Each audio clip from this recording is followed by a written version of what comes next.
They were few, but not alone. They fought not to win, but to delay. In a mountain pass called Thermopylae, a small Greek force led by 300 Spartans faced the might of the Persian Empire.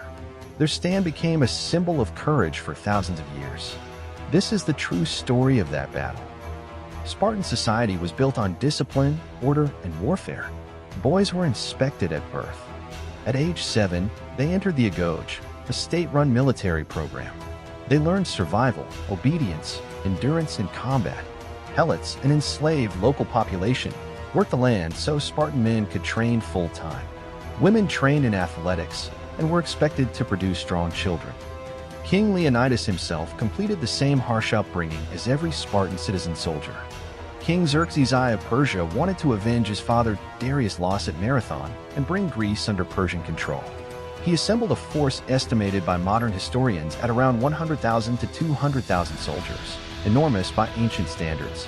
Troops came from across his empire: Persians, Medes, Egyptians, Phoenicians, Babylonians, and others. Xerxes built bridges across the Hellespont to cross into Greece, a feat of engineering.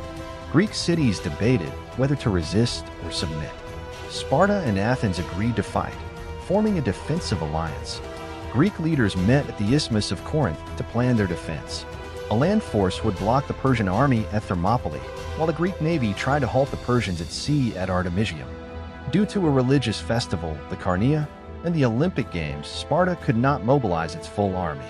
Leonidas took a small vanguard of 300 Spartan hoplites, each with living sons, showing this was a mission of certain death. They were joined by several thousand Greek allies, roughly 700 Thespians, 400 Thebans, 1,000 Phocians, and others, totaling between 6,000 and 7,000 men. Thermopylae was a narrow coastal pass, only a few dozen meters wide at points. The Greeks formed a tight hoplite phalanx with interlocking shields and long spears. Xerxes sent waves of infantry, believing the Greeks would quickly fall. The Greeks repelled attack after attack. Persian archers and Medes could not break through. Even the elite Persian immortals suffered heavy casualties. Greek discipline, heavier armor, and terrain advantage gave them the upper hand all day. On the second day, Xerxes again attacked, but the Greeks held their line. That night, a local Greek named Ephialtes betrayed his country, showing the Persians a hidden mountain path around Thermopylae. Xerxes sent a division overnight to flank the Greeks. Leonidas learned of this from scouts and decided to hold ground with a small rearguard while sending most allies away. The 300 Spartans stayed, along with about 700 Thespians who refused to retreat, and 400 Thebans who possibly stayed under orders. Surrounded from both front and rear, the remaining Greeks fought fiercely. Leonidas was killed during the fighting. According to historical record, his body was defended to the end. Most surviving Greeks were wiped out by arrows in close combat. The Persians won the battlefield, but lost thousands. The delay gave the rest of Greece precious time to prepare for future battles. After Thermopylae, the Persian army advanced but faced stiff resistance. The Greek navy, led by Themistocles of Athens, defeated the Persian fleet at the Battle of Salamis. Xerxes returned to Persia, leaving a portion of his army in Greece. In 479 BC, Greek forces defeated Persia in the Battle of Plataea, effectively ending the invasion. Though the Spartans died at Thermopylae, their sacrifice became a symbol of Pan-Hellenic unity.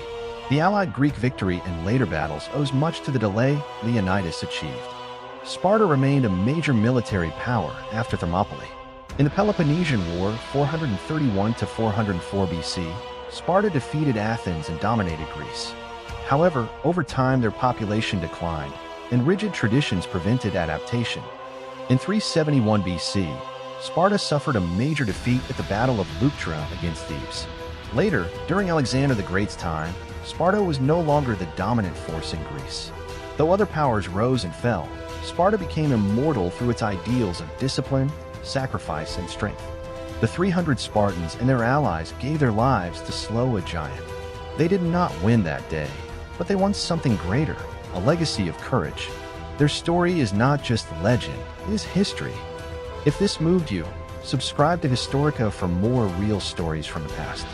And answer this in the comments. Would you have stood with them at Thermopylae?